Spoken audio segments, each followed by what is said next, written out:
Hi guys, welcome back to episode 8 now of The Girls Who Cried Wolf. I'm Lara. And I'm What? Summer.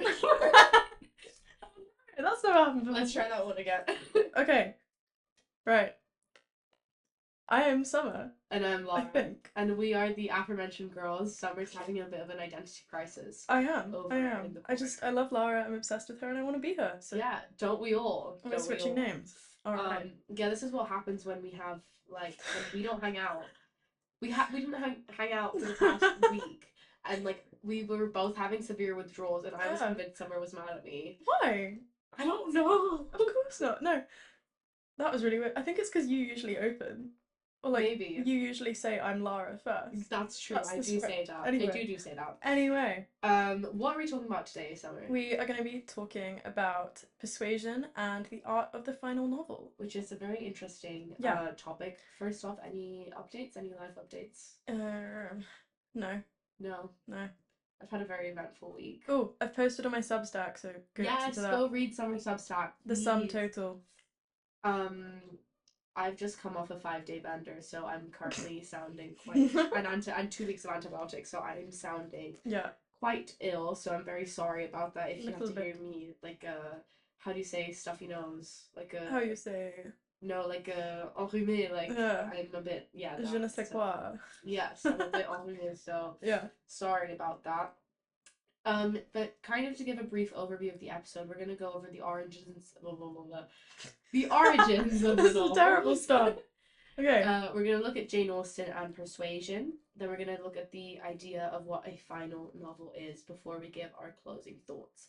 Yeah. So to start off, Summer, would you like to talk to us about the novel? So yeah, I think the best way to kind of start this is to give a definition, or 4 is how many we have, of what the novel is and kind of how these definitions operate in society.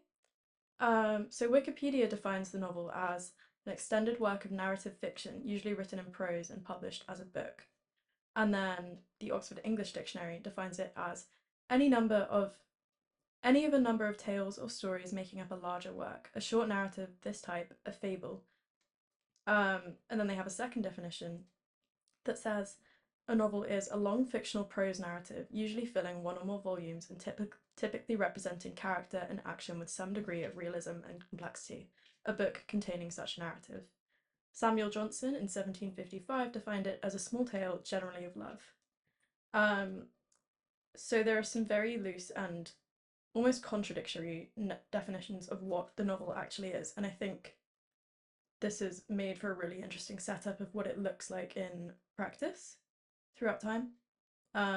We've also just finished a really, really interesting module that we both took called The Rise of the Novel, where which is pretty much what this episode is oriented around. Yeah, basically. But we have an exam on it in January, so 2 birds, 1 stone. 2 pigeons, 1 bean. 2 pigeons, 1 bean indeed. And yeah, it kind of started with After Ben's Orinoco, and it's ended with Persuasion by Jane Austen. So this is quite fresh in our minds, but I think it's a really interesting thing to look at, because even though while reading a lot of the novels, I kind of thought they were all quite similar. Yeah. But then looking at from the first one to the last one, you do see so many changes and the subtle changes, and I think that's one of the things. Yeah. Again, that we talk about, that we really like about language and stuff, is the small changes over time. No, absolutely, and I think as a form, as any form does, it's been a very collaborative historical project, and it's kind of changed. Its aspects of its form have kind of changed and been added or kind of taken away as different writers have contributed to the form, and I think that makes for something really interesting. Yeah. But the word novel itself derives from the Italian novella, which means new, news, or short story of something new. And this kind of also this has Latin roots. Novella was a singular noun use of the neuter plural of novellus, which was diminutive of novus, which also meant new. So we can also use novel nowadays in that same context, like if something can be novel,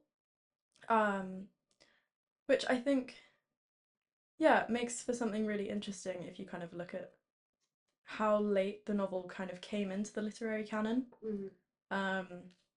But yeah, I think that segues quite well into origins. Do you want to talk a little bit about those? Yeah, so looking at the origins of the novel, according to Margaret Doody, the novel has a continuous and comprehensive history of about 2,000 years, with its origins in the ancient Greek and Roman novel, medieval chivalric romance, and the tradition of the Italian Renaissance novella. The ancient Romance form was revived by Romanticism in the historical romances of Walter Scott and the Gothic novel, something that we've Yeah. also touched upon, so go listen to that episode. Yes. What was that, episode 3? Something like that. Episode 3. Some novelists, including Nathaniel Hawthorne, Herman Melville, and Radcliffe, and John Cowper Powys. That looks weird. It's an interesting spelling. Preferred the term romance. Such romances should not be confused with a genre fiction romance novel, which focuses on romantic love. Interesting point is that it is true that in Italian and French, for example, a novel is called a romance. Yeah. Like, I think that makes sense, but yeah, once again, it's not. Romance as a form shouldn't be confused with something that depicts romance. It's just kind of another word that's been argued that should replace the word novel. Definitely. But yeah. But M.H. Abrams and Walter Scott have argued that a novel is a fiction narrative that displays a realistic depiction of the state of a society, like Harper Lee's To Kill a Mockingbird. The romance, as a literary form, on the other hand, encompasses any fictitious narrative that emphasizes marvelous or uncommon incidents. In reality, such works are nevertheless also commonly called novels, including Mary Shelley's Frankenstein and J.R.R. Tolkien's The Lord of the Rings. Lord of the Rings. Yeah. Yeah, thank you for that. But I think there's a lot of dispute on what actually constitutes a novel and what kind of forms it has to adhere to be able to be called a novel. There's been a lot of argument about that. So I think it's a very loosely defined form, and it kind of has a lot of room for that. Yeah. Sort of. This is from further on in the research, but I think it might be absolutely appropriate to mention here. But in the Austen section, I have a paragraph that says, although the birth of the English novel occurred in the first half of the 18th century, primarily in the work of Daniel Defoe, Samuel Richardson, and Henry Fielding, it is with Jane Austen that the novel took on its distinctively modern character in the realistic treatment of unremarkable people in the unremarkable situations of everyday life. In the six major novels that she wrote, Sense and Sensibility, Pride and Prejudice, Mansfield Park, Emma, Northanger Abbey, and Persuasion, Austen created the comedy of manners of middle-class life in England of her time, revealing the possibilities of domestic literature.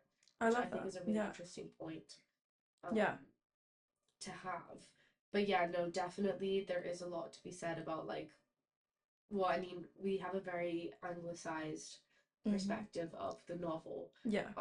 We're not really as well versed in world literature. No. So everything that we are saying is from, like, the English perspective. Yeah. But I would say it's definitely true that around the 18th century is when it started to come up, and for sure. Something that we were learning about in our module was the kind of at the beginning of the novel, like, for example, Orinoco, it's kind of presented as, like, this real thing. Like, it has to be, like, a true story. It has to be, like, a retelling of something. I think so, and then when you get towards Austen, it starts, although it is realistic, it still is something that is, like, it's fake now. Like, we know it's fiction. We know it's not real. Like, it doesn't have to be presented. Yeah. Even Roxana, like, The Tale of the Unfortunate Mistress by Daniel Defoe, that was presented as real in a sense that we don't need to have anymore. And it's a very interesting transition. And I think that's why so many of the kind of originary novels, if you will, kind of were, like, incorporated, like, letter writing, and they were very, like, epistolary in a way. But just want to do a little segment on a man called Ian Watt, because I think that's very relevant. He wrote a book called The Rise of the Novel, Studies in Defoe, Richardson and Fielding. This was published in 1957, and it kind of recounts a certain combination of historical events that kind of fed into the emergence of the novel as a form. So he sees the appearance of the novel as a very clear form in and closely surrounding the 18th century, and he saw it as well as the result of several fundamental social shifts. So the first one of those being a society-wide inclination for fiction that realistically represented life, which wasn't really seen before, I don't think, in kind of published prose. Maybe that's more seen in theatre and in poetry, but prose didn't really have that function before that. Readers also were a lot more aligned with individualism, becoming more mature intellectually and emotionally. There was a really growing influence and power held by the middle classes, and there was a significant increase in female readership. Um, and I think you can see that really well in society.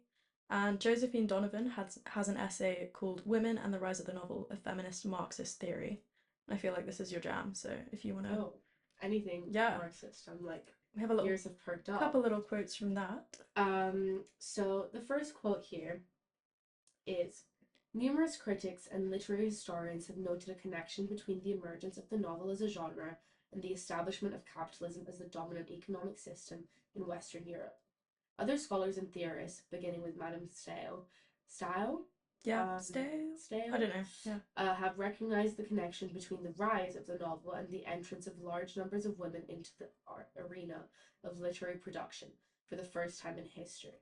That association was so strong in the early years of the genre that the novel was thought to be a female thing, which is very true. I think so. And I think the novel was kind of so heavily pioneered by women because of, well, largely because of their quite widespread lack of non-domestic duty.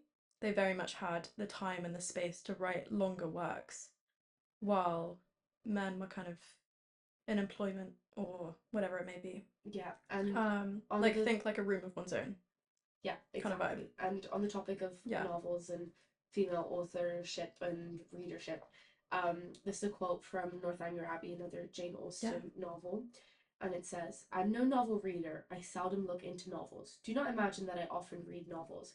It is really very well for a novel. Such is the common cant. And what are you reading, miss? Oh, it is only a novel, replies the young lady, while she lays down her book with affected indifference or momentary shame. It is only Cecilia, or Camilla, or Belinda, or in short, only some work in which the greatest powers of the mind are displayed, in which the most thorough knowledge of human nature, the happiest delineation of its varieties, the liveliest effusions of wit and humour are conveyed to the world in the best chosen language. I think that's a really beautiful quote, and it's a defense of Austen. I think she's very aware of the kind of gendered perspective of novel readership and authorship, and how like I really like it's only Camilla or Belinda, or so many of the novels we read this semester were called Evelina, Fantomina. I got them Roxana, so mixed up. Pamela, like they're just like this is just so mixed up. God. They're all just women's names. And it's reduced to such a like insignificant thing, and it's like something that they had to be ashamed of, and even like Jane Austen herself, which we will touch on later, she was an anonymous author for her whole life. She had a lot of success as an author, but an anonymous one at that, because it would ruin her middle class reputation if she was seen as an author and a novel writer. Yeah. And then there's another quote from Josephine Donovan, which I think I can, that will branch nicely. She says, certainly a number of elements other than economics also contributed to women's linkage with the early novel. The fact that the novel was the first literary form did not require extensive classical training, from which women had been barred for centuries, the complex transition towards an empiricist epistemology that occurred during the 17th century, and which Watt explores at length, the growing acceptance of the plain style in prose, all of these factors facilitated the emergence of writers who, like most women, were not formally educated. In addition, the novel was, in its beginnings, very close to non-literary, generally unpublished forms, such as the letter, the diary, the family biography, in which women historically had had some practice. Yeah. Yeah. And I think that makes real sense. I think so. I think that speaks for itself. And again, it's something that like once men started doing it became respectable. and women Yeah, have been doing it for ages 100%. Yeah. already. Like Aphra Behn really saw zero Yeah. recognition in her life, Yeah. for essentially starting a new genre. Yeah. And Daniel Defoe is credited with it, and it's Yeah. like, where's okay. Orinoco and all Yeah. this? Come on. Did I love that book? Absolutely not. Yeah. Do I think But it's also very credit important? where it's Credit due. where it's Come due. on. But I think, yeah, there's something to be said on the fact that we don't even share a universal definition of what the novel is or where in literary history it originated. So it can be really difficult to define a kind of original or a final. But yeah, like with the benefit of hindsight, it's now very widely accepted that Aphra Behn's Orinoco, which was published in 1688, is kind of the first work that aligns with how the novel form is now recognised.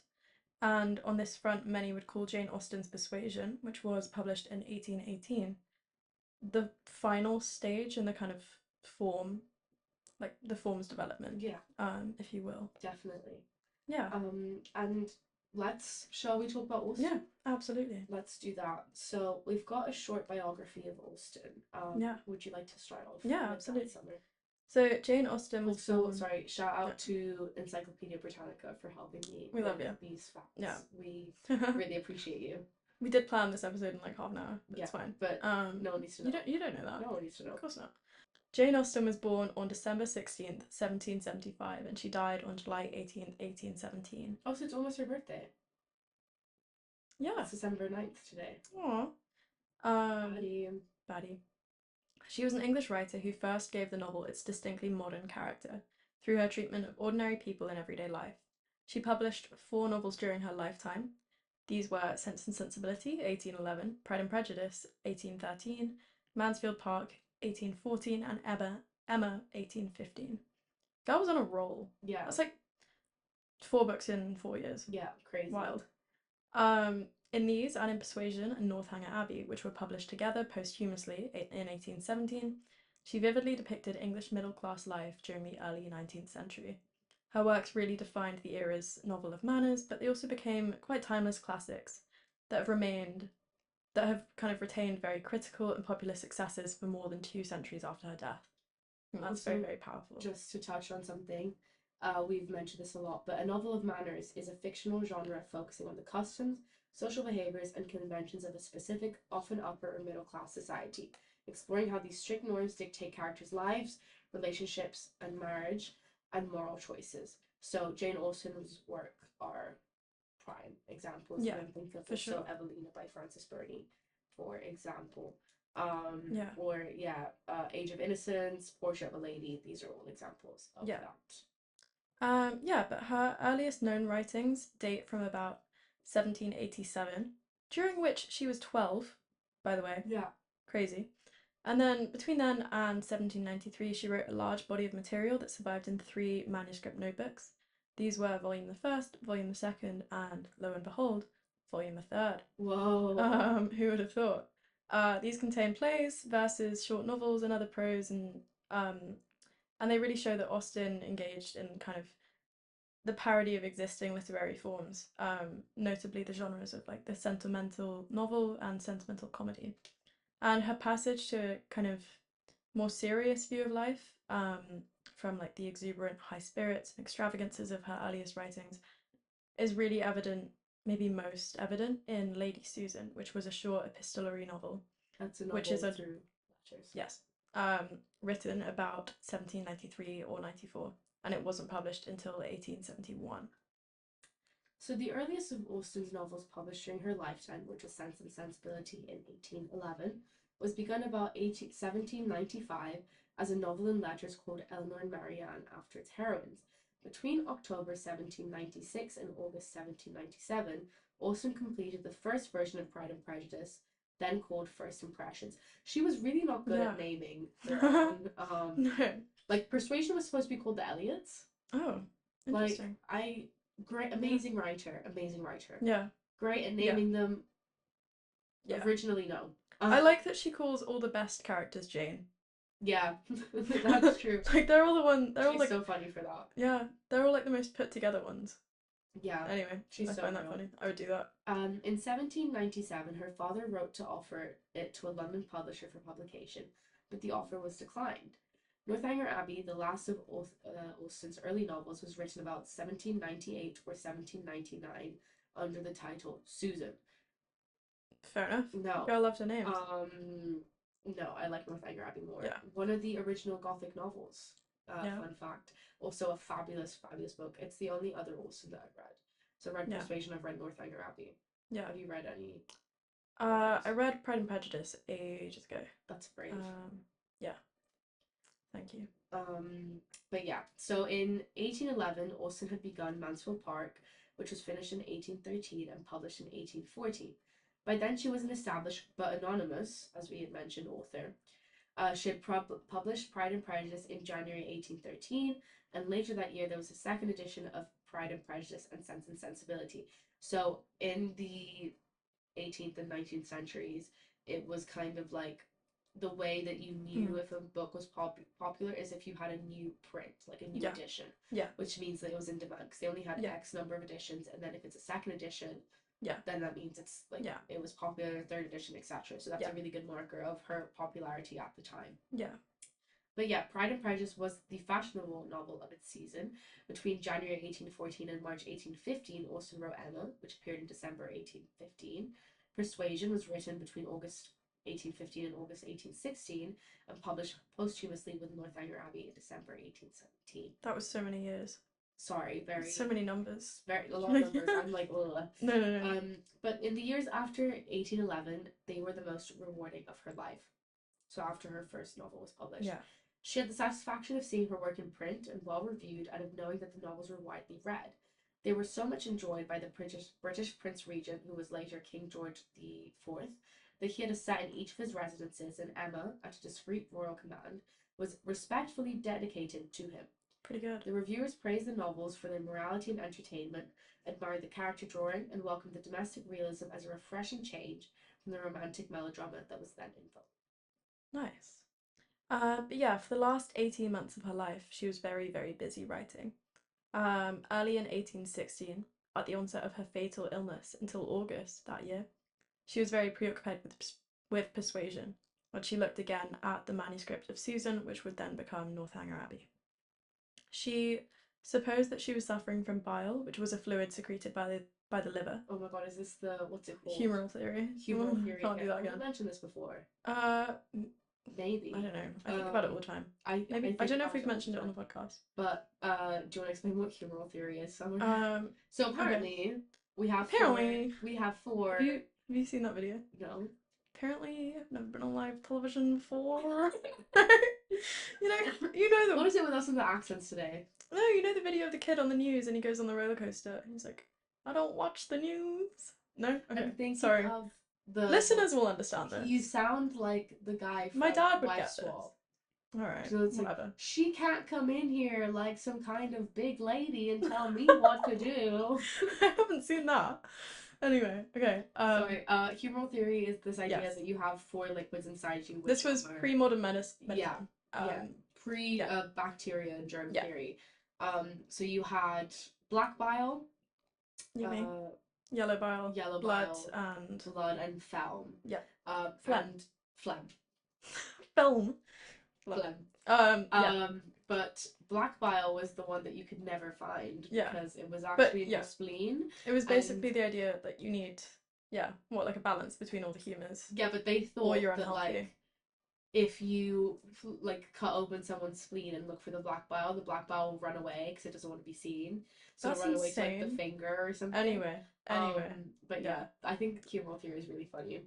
But yeah, her symptoms included fever, rheumatism, and skin lesions, and have led to the modern clinical assessment that she had Addison disease. But other medical experts have proposed that she had lupus or Hodgkin disease, and her condition really fluctuated. But in April 1816, she wrote her will, and in May she was taken to Winchester to be under the care of an expert surgeon. She died on July 18th, and 6 days later was buried in Winchester Cathedral. And she died at 41. That's sad. 41. Yeah. Which is so young. Yeah. She did die unmarried, and she didn't have any children. Yeah. Which feels like a really weird thing to have to mention, but it was a really big... It's interesting that all her novels end in marriage. Yeah, exactly. Yeah. Anyway, So Austen's authorship was announced to the world at large by her brother Henry, who supervised the publication of Northanger Abbey and Persuasion after her death. There was no recognition at the time that Regency England had lost its keenest observer and sharpest analyst. No understanding that a miniaturist, as she maintained that she was, and as she was then seen, a merely domestic novelist, could be seriously concerned with the nature of society and the quality of its culture. No grasp of Jane Austen as a historian of the emergence of Regency society into the modern world.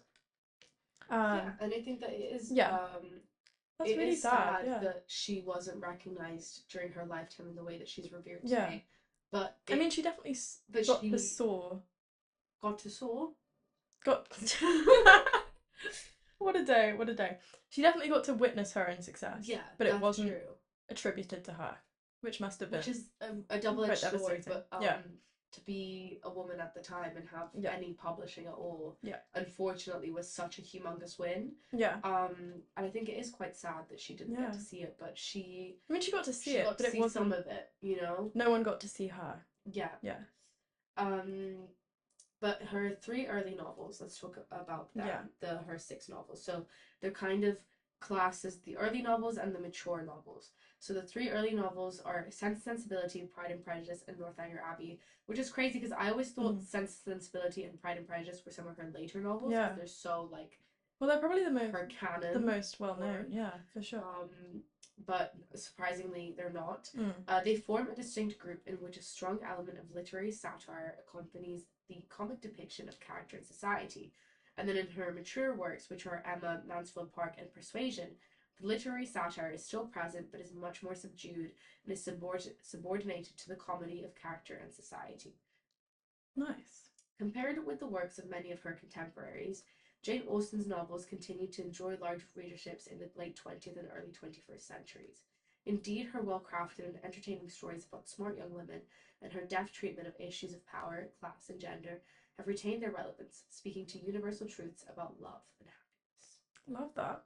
Yeah, and she has a very kind of specific type of like fable. Yeah. And it's kind of a repeated one of a young woman's voyage to self-discovery on the passage through love to marriage, which focuses upon easily recognizable aspects of life. It is this concentration upon character and personality and upon the tensions between her heroines and their society that relates her novels more closely to the modern world than to the traditions of the 18th century.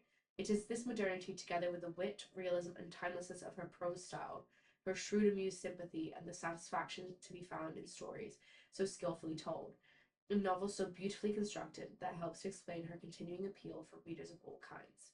Modern critics remain fascinated by the commanding structure and organization of the novels, by the triumphs of technique that enable the writer to lay bare the tragicomedy of existence in stories of which the events and settings are apparently so ordinary and so circumscribed.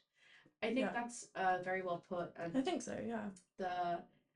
The real like big thing about her is the timelessness of her themes, like even though we're a lot less preoccupied with marriage and with, you know, women don't have the same pressure to start a family and stuff, there still is a lot on the kind of growing up and finding your own identity and finding love and a place in society. It's a very pervasive set of themes that she has.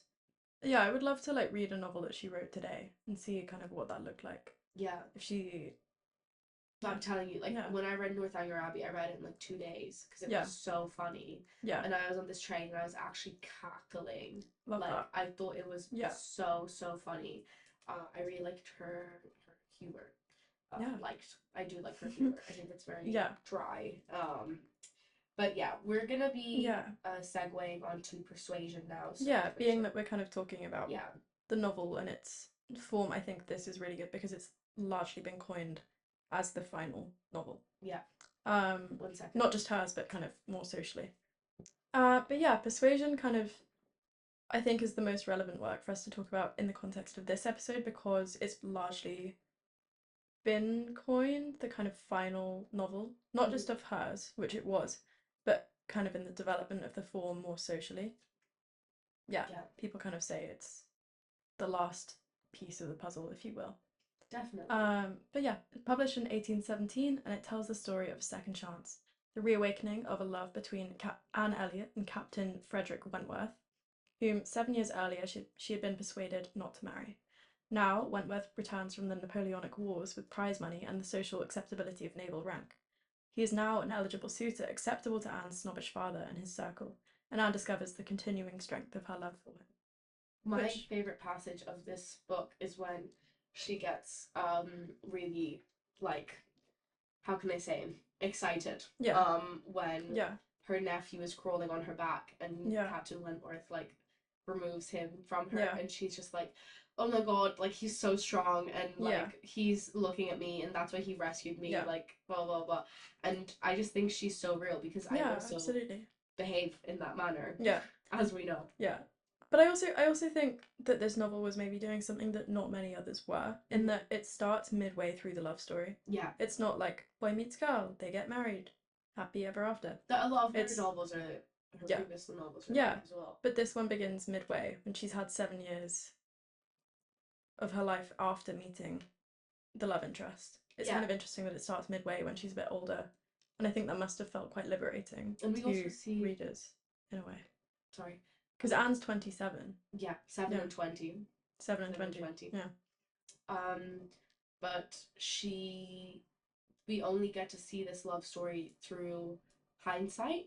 Yeah. Which I love that. Is I'm the most nostalgic person you'll ever meet. Yeah. Yeah. Which I really think adds a really amazing thick layer of nostalgia to it. I think so, yeah. That I really enjoyed. Well, yeah. For my creative non-fic coursework, I'm doing 3,000 words on memory, so. Oh, wow. Yeah. That's a fun one. I've never let anything go. Ever. No. You know that song? No. From Cats? You know we can't talk about cats on this podcast again. So you know how I'm obsessed with cats? Yes. Do you know there's a song called... You make so much fun of me for this. No. There's a song called Memory. I've got cats trauma. At the end of Cats, that Grisabella the glamour cat sings, and it's the most beautiful, heart-wrenching. I've only seen the film. Yeah, but with all the weird... even Jennifer Hudson made that beautiful. You've seen their faces, right? Yeah, but the song, Summer, it's about the song. I'll rewatch it with my eyes closed. You just have to listen to the song. It just makes me cry. Alright. All alone in the... You don't know. Shut up. Not you, the cats. Now I'm sad. No one cares. Sorry. Sorry. No, sorry. I'm sorry. That was mean. That's mean. Okay. That Summer, you're allowed to be mean to me. It's okay. Like, I prefer. It's nice that you're mean to me. Oxymoron. But calling me a moron? No, oxymoron, I said. No. Sorry, I didn't know if you heard it with my stuff. Right, let's get back to the topic. Okay. So Persuasion is often described as Austen's most mature and melancholic novel, largely due to its pervasive sense of finality and regret over past choices. So, there's 3 main elements to this. So, lost youth and regret, the second chance, and a mature ending. So looking at lost youth and regret, Anne is 27 and is 7 and 20. 7 and 20. And is considered past her first bloom of youth, and believes her chance for happiness and marriage is over. The early broken engagement creates a lasting sense of finality. I'm going to read this again. Anne, at 27, or 7 and 20, is considered past her first bloom of youth, and believes her chance for happiness and marriage is over. The early broken engagement creates a lasting sense of finality, and she endures years of quiet suffering, feeling that her destiny is sealed by her one great mistake. Fab. But yeah, then she gets this second chance. And the novel's unique structure. I think maybe I got a bit ahead of myself here. But yeah, features a second chance at love, directly confronts and ultimately overcomes the sense of finality. The return of Captain Wentworth, who is now wealthy and respected, reopens possibilities that Anne had long since considered closed forever. So then there's the mature ending. So while the novel ends happily, I think maybe one of her happiest endings. I think so. It ends happily with Anne and Wentworth's reunion and engagement. A touch of realism and finality remains in the very last line, which we're going to look at in a second. Anne, while glorying and being a sailor's wife, must also pay the tax of quick alarm, due to the inherent dangers of a naval life and the possibility of future wars. The novel was Austen's last completed work, adding a real-world biographical sense of finality to the text, which was published posthumously. Yeah. Can you Cool. read that Yeah. last bit? Yeah. Sorry. But yeah, in Persuasion, Austen masterfully uses these themes to kind of suggest that while initial persuasion might lead to a seemingly final end to happiness, true constancy and kind of steadfastness can, if one is lucky, lead to a rare and deeply earned second opportunity. And I Yeah. think that translates beyond love. I think that's quite empowering Yeah, in any and sphere. there's a I lot, love a second chance.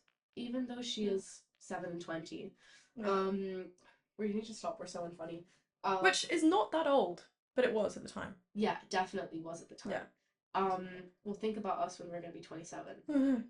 No. Yeah, see, Summer, your internalized misogyny is rampant there. No, I just have a Concept of aging, yeah. even. Anyway. But oh, I cut myself. Oh. On what? I don't know, but it hurts. Ouch. Can you give it a kiss and make it better? I have napkins. No, it's okay. It's not bleeding. Sorry, but even though it's even though she's 7 and 20, it does still feel like a Bildungsroman, like a coming of age novel. Yeah. And it's kind of like she is still coming of age at her age, like it's a coming to maturity rather than like coming to adulthood. Yeah. And it kind of it's this yeah idea. It's just like it's never too late. Like it really does feel so pertinent. And the way that like she's looking at this self-development. She would have loved Jeff Buckley. She would have loved Jeff Buckley, but what I'm trying to say is we really kind of grow up. Yeah. Sorry. We grow up with her despite it being at such a like later stage of growing up. Yeah. But you really see her coming into her own because there's this quote at the beginning and it's like, oh, she was just Anne. Yeah. And it like feels, I didn't realize that it was a third person narrator. I thought she was the narrator when I read it. So it feels like she's kind of talking down on herself. Yeah. And then towards the end, she finally finds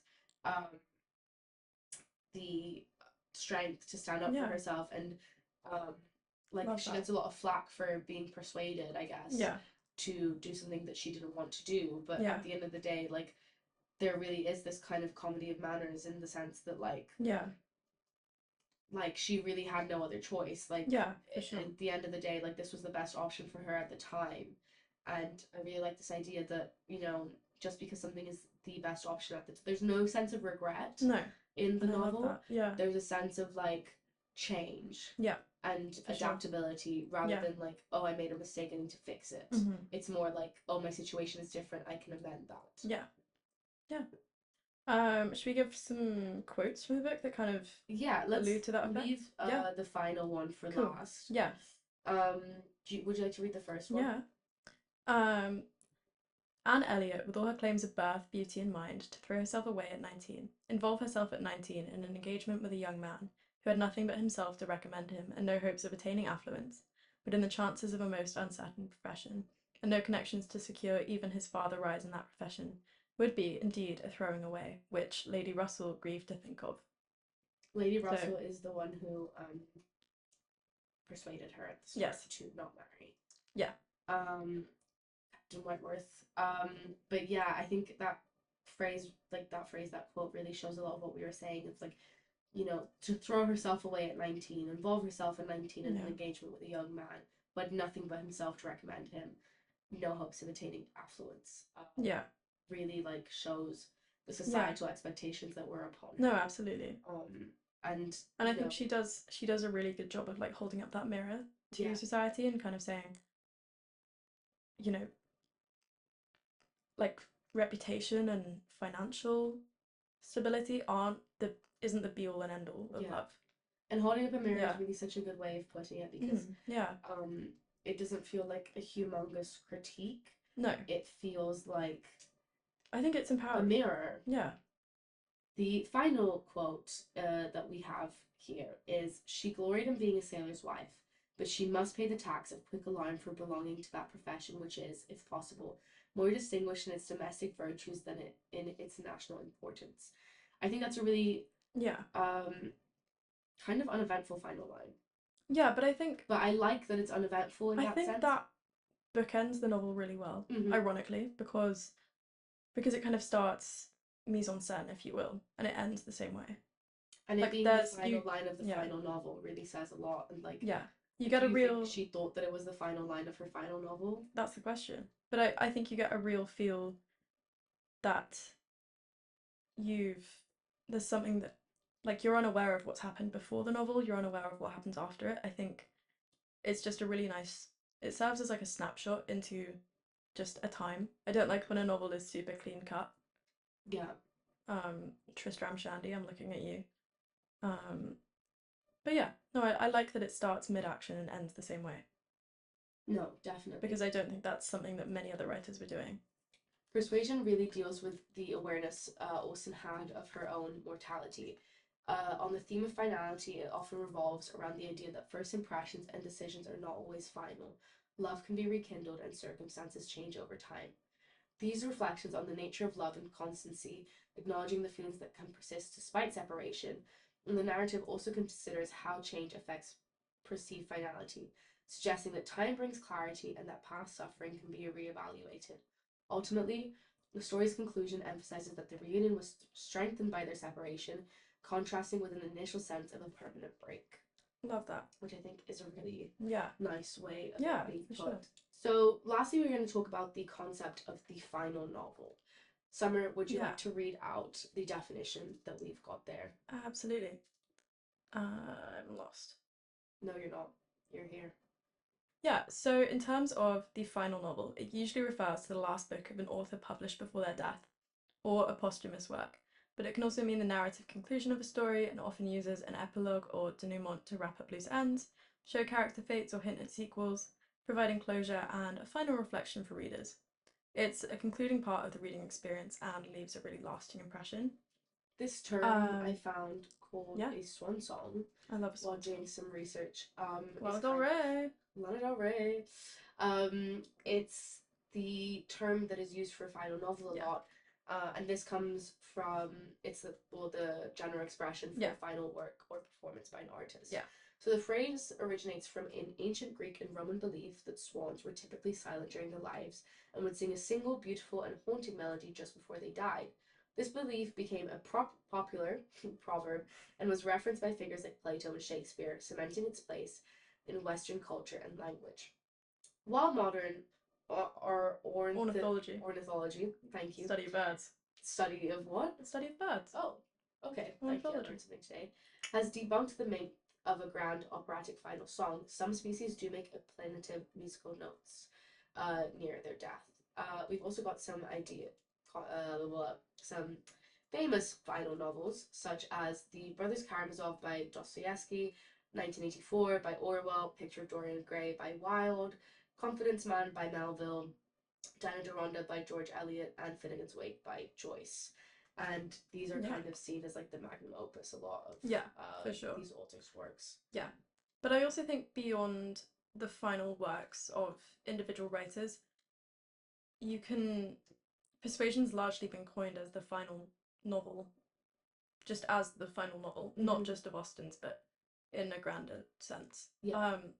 Which I think is interesting because where do you kind of consider the end of a movement? And, what makes a novel a final novel? Is it something beyond the death of the author? Roland Barthes, shout out. But like, are authors aware that a work is their last? And is maybe calling something a final novel a disservice to any work that might follow it? Yeah. In a way? I also think that like there's a big pressure, not pressure, but there's a different standard on performers and artists for their final work. Yeah. To 100%. Be something like amazing. Yeah. And it's like your last day at work, like before you retire, no one really gaffs like what you do, Yeah. It's like a different sense. But in the arts there's a real culmination. And I think you see that in academia as well. Yeah, definitely. And I think as a society we have this like big obsession with finality and like conclusions. And everything needs to be wrapped up in with time. That's what I love about Persuasion, I think. That it doesn't end like that. Yeah. It doesn't end like that, but it feels like a final novel. Like it feels like she's aware that it is her last piece of work. Yeah. And she's saying everything that she needs to say. But the work itself is not constructed as a final piece of work. No, yeah, I agree. If that makes sense. Love that. But yeah, if like, I don't know if it turns out, what if it turns out that in 10 years that they're going to publish another Austen book because they actually found one that she wrote after Persuasion? Yeah. Like, does Well, that then, change Persuasion at all? yeah. And how we view it? Yeah, that's the question. Yeah. Lots to ponder Food about. for thought. Lots Yeah. to ponder. Yeah. But I think that's it from us today. Yeah, I think so. As a reminder, our socials are Girls Who Cried Wolf Pod. On Instagram, there's also girlswhocriedwolfpod.com. If you'd like to check out our website, you can find our episodes there and you can contact us over there. Our email is girlswhocriedwolf@gmail.com if you'd like to send us an email. Please leave us a comment on our Instagram, leave us a rating on Spotify, Apple Podcasts, wherever you're listening to your podcast, because it really, really helps us out a lot and we really appreciate every single one of you. Thank you so much for listening, and we'll see you next week. Fab. Bye-bye. See you next week. We don't know what we're talking about.